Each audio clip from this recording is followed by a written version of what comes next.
Hello. আজ হচ্ছে 15th জানুয়ারি আর এখন বাজে সকাল 8:30। তো আমি বেশ কয়েকদিন ধরেই ভাবছিলাম এবারে সরস্বতী পুজোয় ননকে আমার নিজের হাতে আঁকা একটা শাড়ি পরাবো। তো সেটা ও এখনও কিছু জানে না।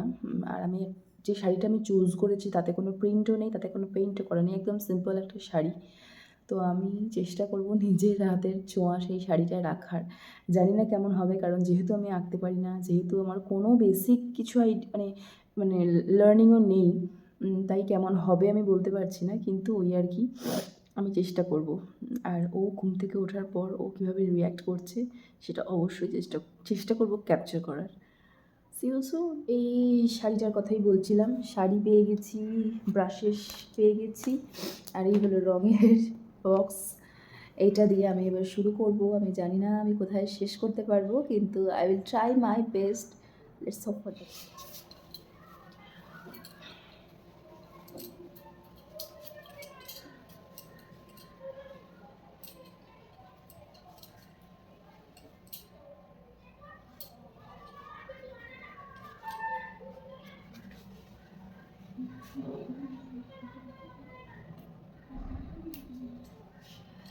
সো আমি কাজ করব। ওয়েট, আমি কাজ করব আর ভুল হবে না। এটা তো হতেই পারে না। যথারীতি আমি শাড়িটার উল্টো দিকে ড্র করেছি। আমি শানের ওপর রেখে ঠাকুরটা আঁকছিলাম, মানে পেইন্টটা করছিলাম। তো মেঝেটার অবস্থা কেমন হয়েছে একবার দেখাই।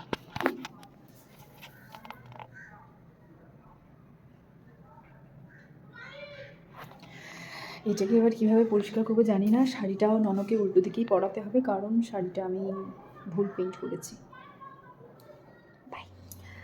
হ্যালো, আজ হচ্ছে day 2 of my Saraswati painting on sari.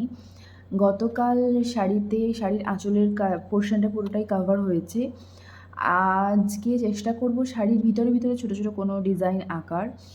এখন বাজে সকাল 9:15। একই হুডি পরে আছি বলে এটা ভাববেন না যে ভিডিওটা একই দিনে। না, আজকে হচ্ছে 16th জানুয়ারি।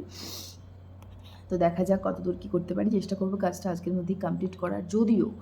যদিও আমার সাদা রঙটা একটু শেষের পথে, কিন্তু দেখা যাক যদি চালিয়ে নিতে পারি। বাই।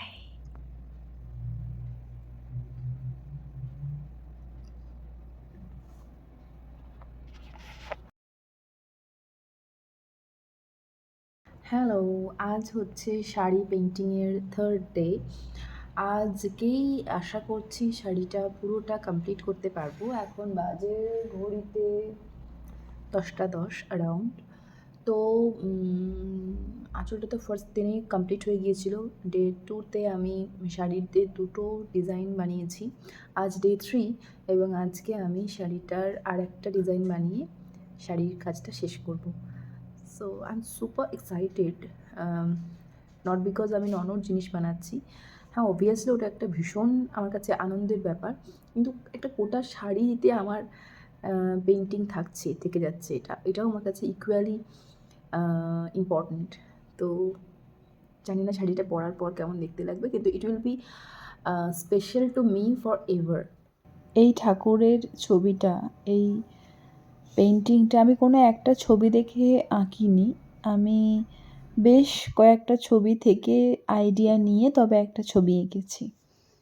কিন্তু ছবিটা আঁকার শুরু থেকে একেবারে শেষ পর্যন্ত আমি যে মানুষটাকে ভীষণ রকম জ্বালিয়েছি, যেটা প্রতিবারই জ্বালাই, এবং আমার তা নিয়ে কোনো লজ্জা নেই, বিন্দুমাত্র লজ্জা নেই। সেই মানুষটাকে কীভাবে আঁকবো, কী প্রিন্ট, কী কালার, কীভাবে দেবো, কখন দেবো, এই নিয়ে ভীষণ বিব্রত করি। তিনি হয়তো বিরক্ত হন না, বিব্রত হন না, কিন্তু আমার এই বাজে স্বভাব কখনো যাবে না। তিনি নিজেও শিক্ষকতার পাশাপাশি ভীষণ সুন্দর আঁকেন। পুরোটাই একটা ক্রিয়েটিভ মানুষ। তিনি ভীষণ সুন্দর গয়না বানান, হাতের কাজ খুবই সুন্দর, খুব নিখুঁত, খুব পরিপাটি। আমি খুব চেষ্টা করি সেখান থেকে অনুপ্রাণিত হওয়ার। তো কখনোই সেভাবে বলা হয়ে ওঠেনি। আজকে মনে হলো ভিডিওতেই একবার বলি যে আপনাকে ধন্যবাদ জানিয়ে হয়তো ছোট করতে চাইবো না বা পারবও না, কিন্তু এভাবে পাশে সবসময় যেন পাই।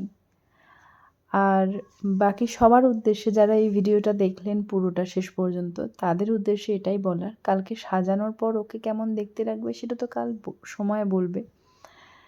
তার আগে এই কাজটা কেমন হলো, মানে ওভারঅল কেমন দেখতে লাগছে সেটা কিন্তু আমাকে প্লিজ জানাবেন।